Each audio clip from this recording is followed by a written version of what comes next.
ॐ भूर्भुवः स्वः तत्सवितुर्वरेण्यं भर्गो देवस्य धीमहि धियो यो नः प्रचोदयात्। ॐ शान्ति शान्ति शान्तिः. Namaskar, my dear friends. Already I have made 6 videos on talks by Ramana Maharshi. This is the 7th video. This video will start with talk number 122, that is 1st January 1936. Talk number 122. A crowd had gathered here during Christmas. Devotee, how to attain unity consciousness? Maharshi, being unity consciousness, how to attain it? Your question is its own answer. Devotee, what is Atma, self, Anatma, non-self, and Paramatma, supreme self?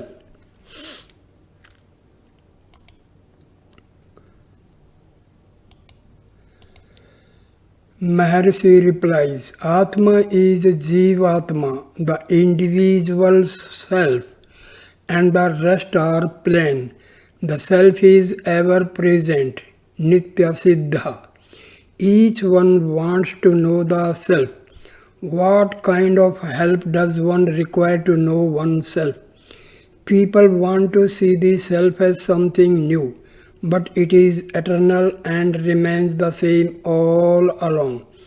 They desire to see it as a blazing light, etc.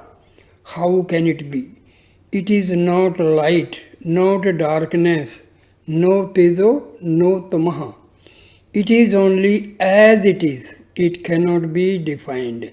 The best definition is I am that I am.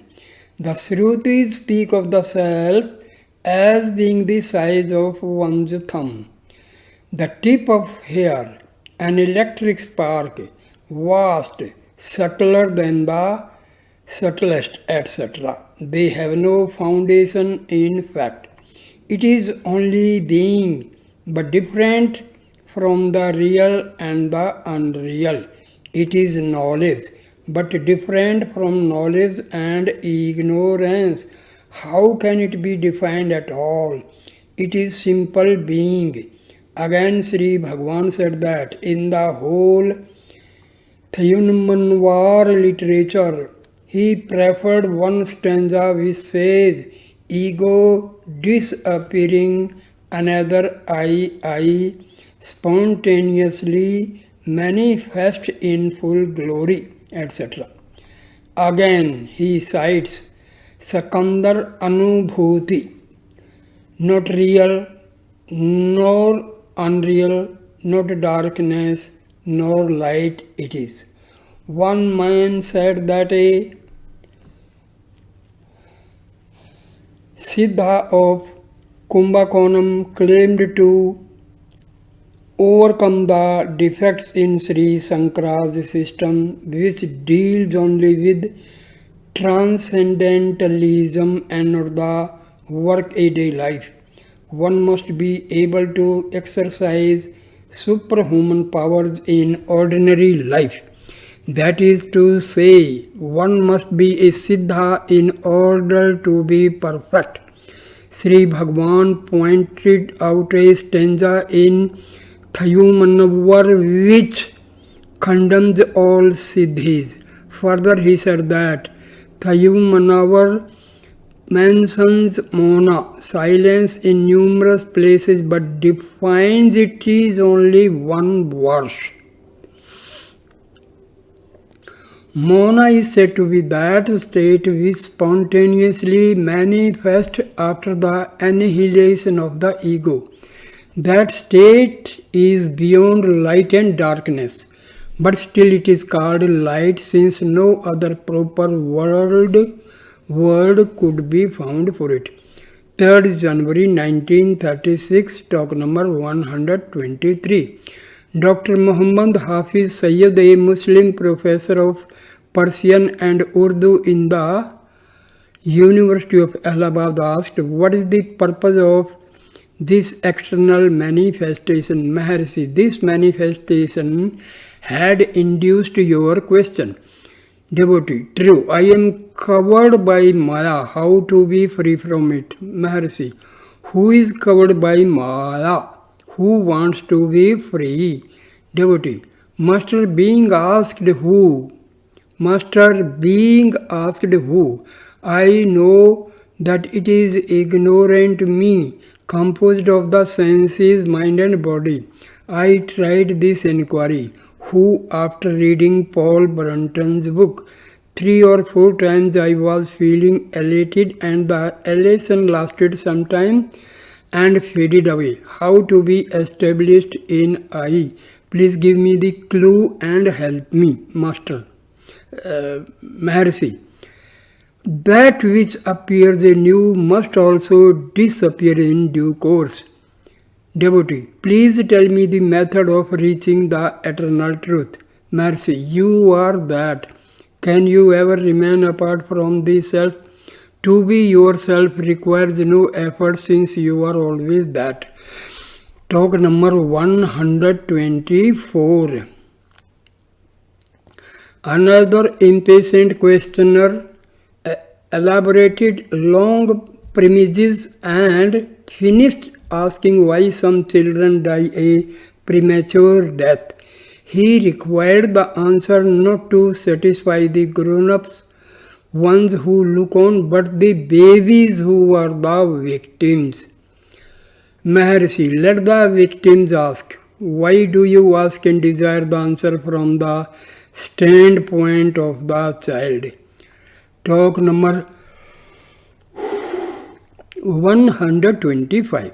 The Muslim professor asked, when I am here, my mind is sattvic. As soon as I turn my back on this, my mind hankers after so many objects. Maharshi, are the objects different from you? There can be no objects without the subject. Devotee, and how shall I know it? Maharshi, being that, what do you want to know? Are there two selves for the one to know the other? Devotee, again I repeat, sir, how to know the truth of all this and experience the same? Mercy, there is no gaining of anything new. All that is required is to rid the self of ignorance. This ignorance is the identification of the self with the non-self. Devotee, yes, still I do not understand. I must have your help. Everyone here is waiting on you for your grace. You yourself must have sought originally the help of a Guru or of God. Extend that grace to others now and save me. Before I came here, I desired to see you very much, but somehow I could not find an opportunity to do so. In Bangalore, I made up my mind to return to my place. I met Mr. Friedman and others who sent me here. You have dragged me here. My case is like Paul Brunton's in Bombay, when he was dragged here having cancelled his passage home. I hesitated at first on arrival. I wondered if I would be permitted to approach you and converse with you. My doubts were soon set at rest. I find that all are equal here. You have established an equality among all.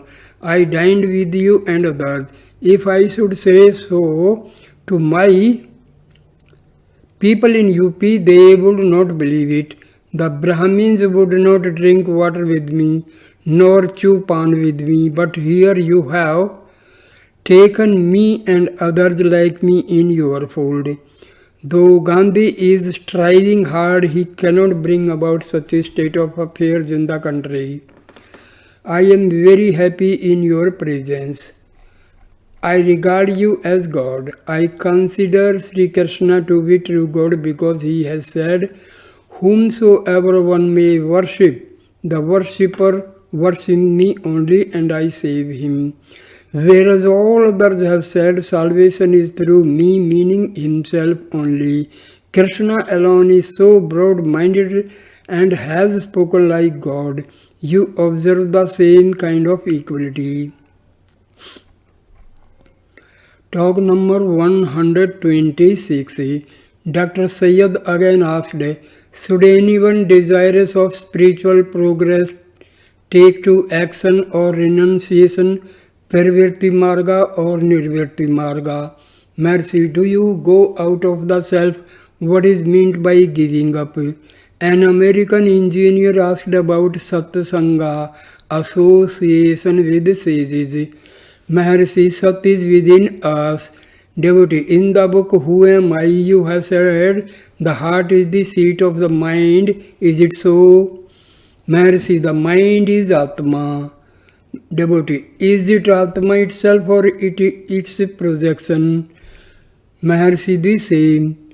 Devotee, the Westerners look on the mind as the highest principle, whereas the Easterners think the contrary. Why?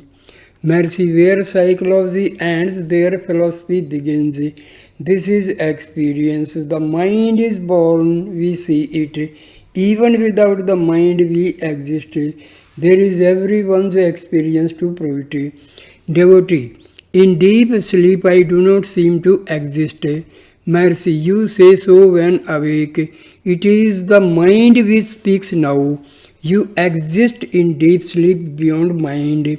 Devotee, Western philosophy admits the higher self as influencing the mind.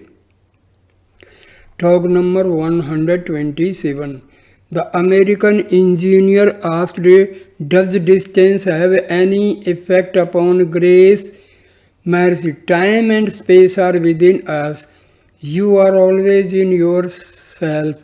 How do time and space affect it? Devotee, in radio, those who are nearer hear sooner. You are Hindu, we are American, does it make any difference? Mercy, no. Devotee, even thoughts are read by others. Even thoughts are read by others. Mercy, that shows that all are one. Talk number 128. There were some French lady, this is 5th January 1936, talk number 128. There were some French ladies and gentlemen and American as visitors to the ashramam. They asked Sri Bhagwan several questions. Among them one was, what is the message of the East to the West? Maharshi, all go to the same goal. To another question, Sri Bhagwan said, how do you say I am? Do you take a light to find yourself, or did you come to know it on reading books? How? The questioner said, by experience. Maharshi, yes, experience is the word. Knowledge implies subject and object, but experience is non-terminal, eternal. 6th January 1936, talk number 129. An elderly gentleman, formerly a co-worker with B.V. Narasimha Swami and author of some Visishta Advaita work, visited the place for the first time. He asked about rebirth, if it is possible for the linga sarira, subtle body, to get dissolved and be reborn into years after death.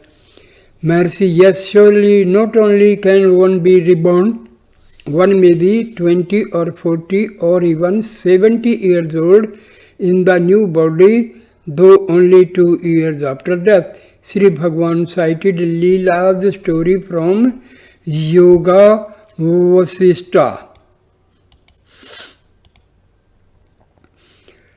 Sarayo hi jnanam abhyasat jnanat dhyanam dhyanat karma phala tyagaha. Here Jnana stands for knowledge without practice. Abhyasa stands for practice without knowledge. Dhyana stands for practice with knowledge. Knowledge without practice accompanying it is superior to practice without knowledge. Practice with knowledge is superior to knowledge. Without practice accompanying it, Karam phala tyaga nishkama karma as of a jnani, action without desire is superior to knowledge with practice. Devotee, what is the difference between yoga and surrender? Maharshi, surrender is bhakti yoga. To reach the source of the I thought is the destruction of the ego, is the attainment of goal, is prapatti, surrender, jnana, etc. Talk number 130. Lakshman Brahmachari from Sri Ramakrishna Mission asked, enquiry of who am I or of the I thought, being itself a thought, how can it be destroyed in the process? Maharshi, when Sita was asked who was her husband among the rishis, Rama himself being present there as a rishi in the forest by the wives of the rishis, she denied each one as he was pointed out to her, but simply hung down her head when Rama was pointed out. Her silence was eloquent. Similarly, the Vedas also are eloquent in neti neti, not this, and then remain silent. Their silence is the real state. This is the meaning of exposition by silence. When the source of the I thought is reached, it vanishes and what remains over is the self. Devotee, Patanjali Yoga Sutras speak of identification. Maharshi, identification with the Supreme is only the other name for the destruction of ego. Talk number 131. Mr. Subbarao asked, what is Mukhya Prana, the chief prana?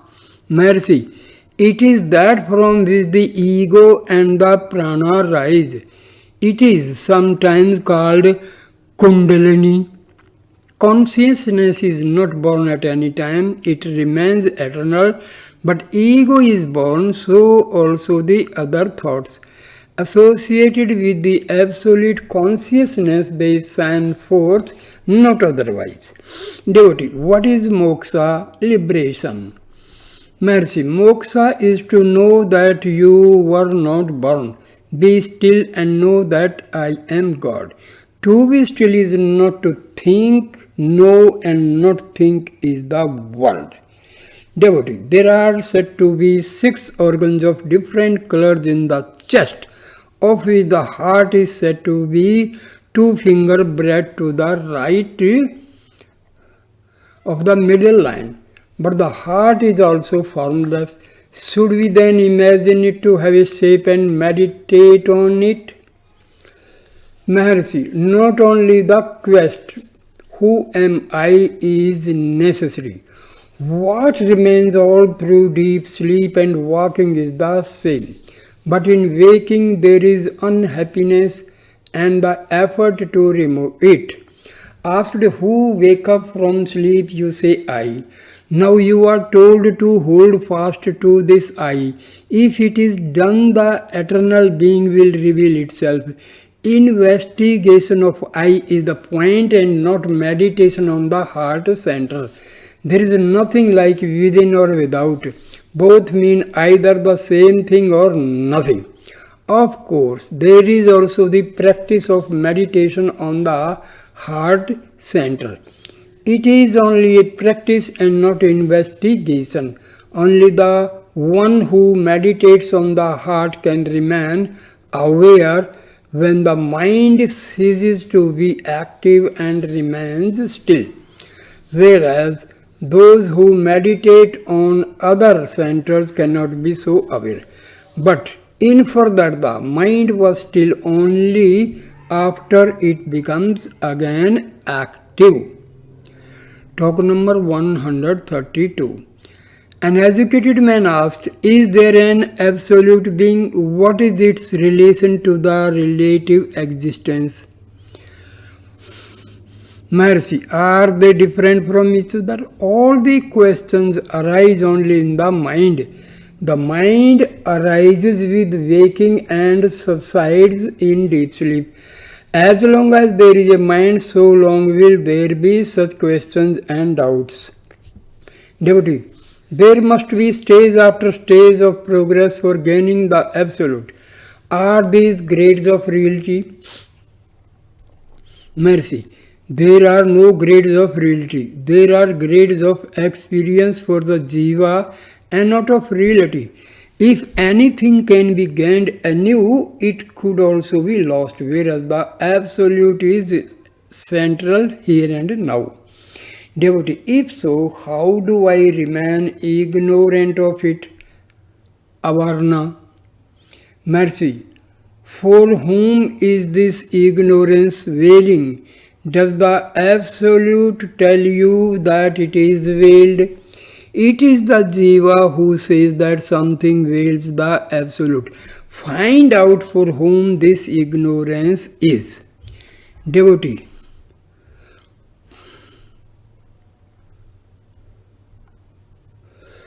Devotee, why is there imperfection in perfection? That is, how did the Absolute become relative? Maharshi, for whom is this relativity? For whom is this imperfection? The Absolute is not imperfect and cannot ask. The insentient cannot ask the question. Between the two, something has risen up which raises those questions and which feels this doubt. Who is it? Is it the one who has now arisen, or is it the one who is eternal? Being perfect, why do you feel yourself imperfect? Such is the teaching of all the religions. Whatever may be the experiences, the experiencer is one and the same. I is Purna, perfection. There is no diversity in sleep that indicates perfection. Devotee, being perfect, why do I not feel it? Mercy, nor is imperfection felt in deep sleep. The I in sleep being perfect, why does the asking I feel imperfect? Because the one who feels imperfect is a spurious offshoot, a differentiation from the infinite, a segregation from God. Devotee, I am the same in all the three states. Did this ego submerge me, or did I entangle myself into it? Maharshi, did anything come up without you? Devotee, I am always the same. Maharshi, because you see it, this appears to have come up. Did you feel this difficulty in deep sleep? What is new now? Devotee, the senses and the mind. Maharshi, why say this? Who says this? Is it the sleeper? If so, he should have raised the question in deep sleep also. The sleeper has been lost hold of. Some spurious offshoot has differentiated himself and speaks now. Can anything new appear without that which is eternal and perfect? This kind of dispute is between eternal. Do not engage in it. Turn inward and put an end to all this. There will be no finality in disputations. Devotee, show me that grace which puts an end to all this trouble. I have not come here to argue. I want only to learn. Mercy, learn first what you are. This requires no shastras, no scholarship. This is simple experience. The state of being is now and here all along. You have lost hold of yourself and are asking others for guidance. The purpose of philosophy is to turn you inward. If you know yourself, no evil can come to you. Since you asked me, I have taught you. The ego comes up only holding you, the self. Hold yourself and the ego will vanish. Until then the sage will be saying there is, the ignorant will be asking where. Devotee, the crux of the problem lies in know thyself. Mercy, yes, quite so. Talk number 133. There are two schools in Advaita. Drishti Srishti, simultaneous creation, and two, Srishti Drishti, gradual creation. There is the Tantric Advaita which admits three fundamentals, Jagat, Jiva and Ishvara, Word, Soul, God. These three are also real, but the reality does not end with them. It extends beyond. That is the Tantric Advaita. The reality is limitless. The three fundamentals do not exist apart from the absolute reality. All agree that reality is all-pervading. Thus, Ishvara pervades the Jiva. Therefore, the Jiva has eternal being. His knowledge is not limited. Limited knowledge is only imagined by him. In truth, his is infinite knowledge. Its limit is silence. This truth was revealed by Dakshinamurti. For those who still perceive these three fundamentals, they are said to be realities. They are concomitant with the ego. True, the images of gods are described in great detail. Such description points only to the final reality. Otherwise, why is the special significance of each detail also given? Think. The image is only a symbol. Only that which lies beyond name and form is reality. Seva, Siddhanta and Vedanta have the common aim of the same truth. Otherwise, how could Sri Shankaracharya, the greatest exponent of Advaita, sing praises of God? Obviously, he did so knowingly. The questioner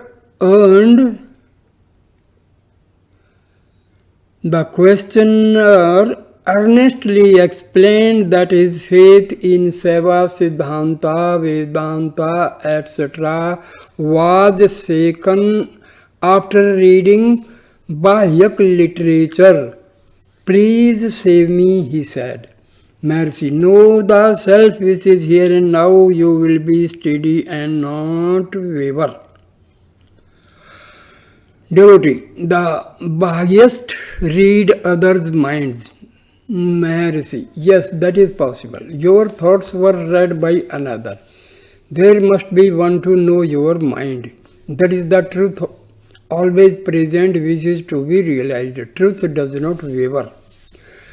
Devotee, show me grace. Mercy, grace always is and is not given. Why do you consider the pros and cons of Baha'u'llah or others being incarnations or otherwise? Know thyself, regard everything as truth, regard him also as the truth. Can he exist besides truth? Your belief may change but not truth.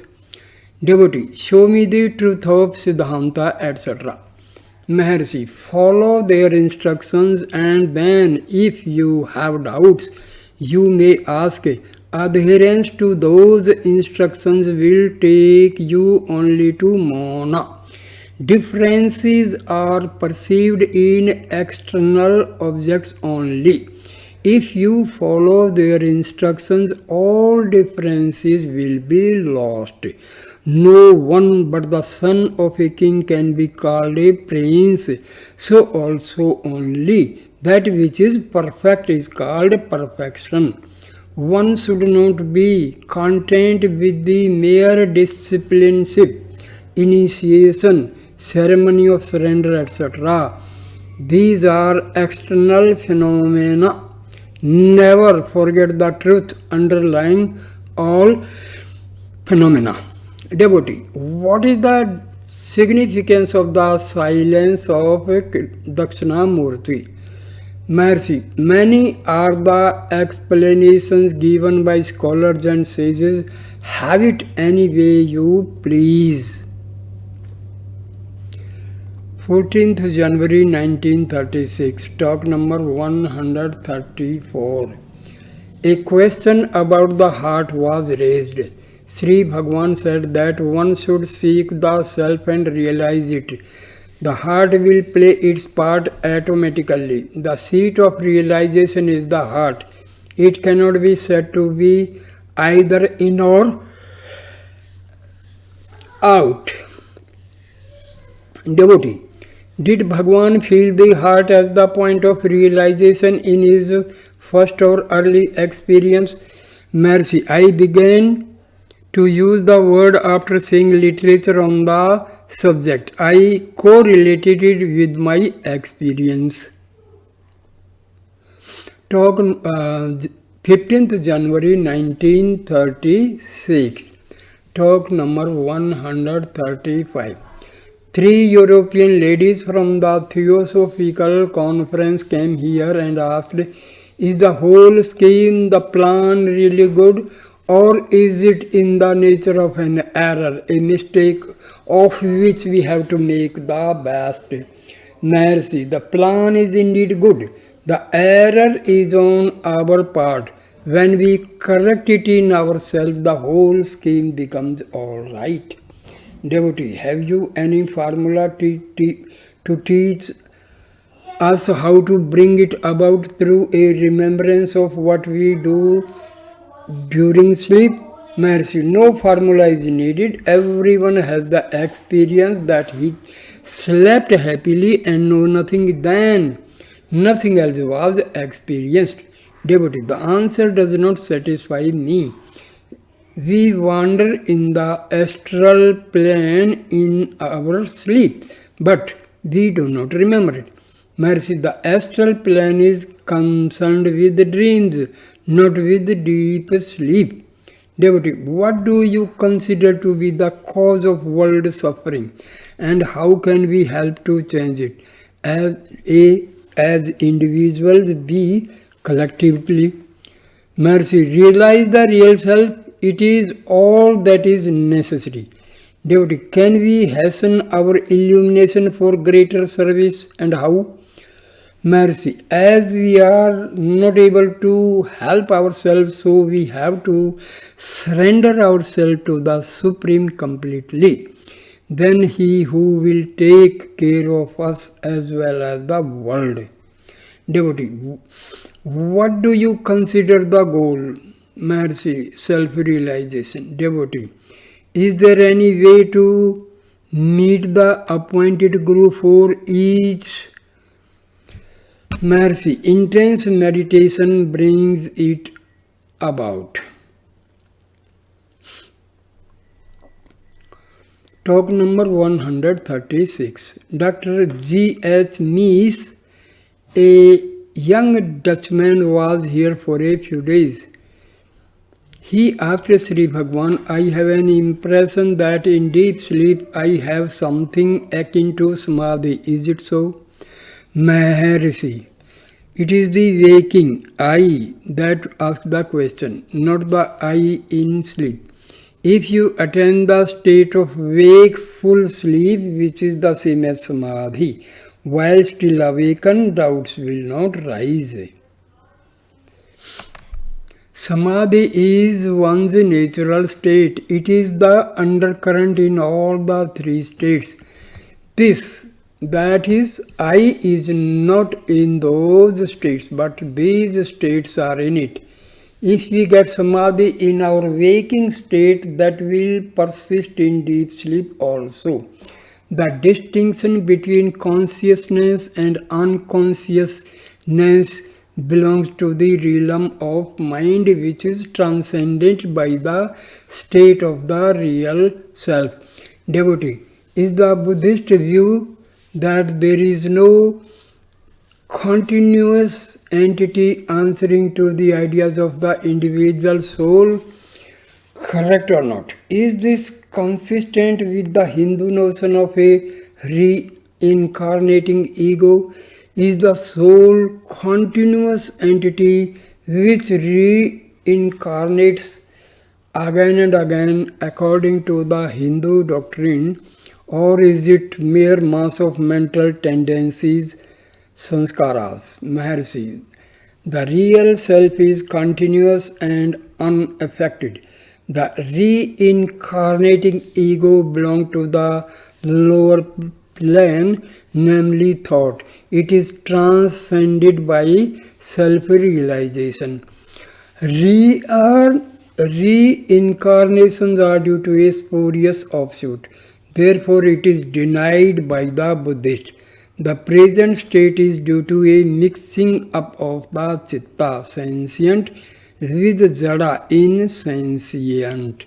So here I stop this video. Thank you, my dear friends, watching this video with patience. Please like, comment and share the video and subscribe my channel. Thanks a lot, my dear friends. Namaskar.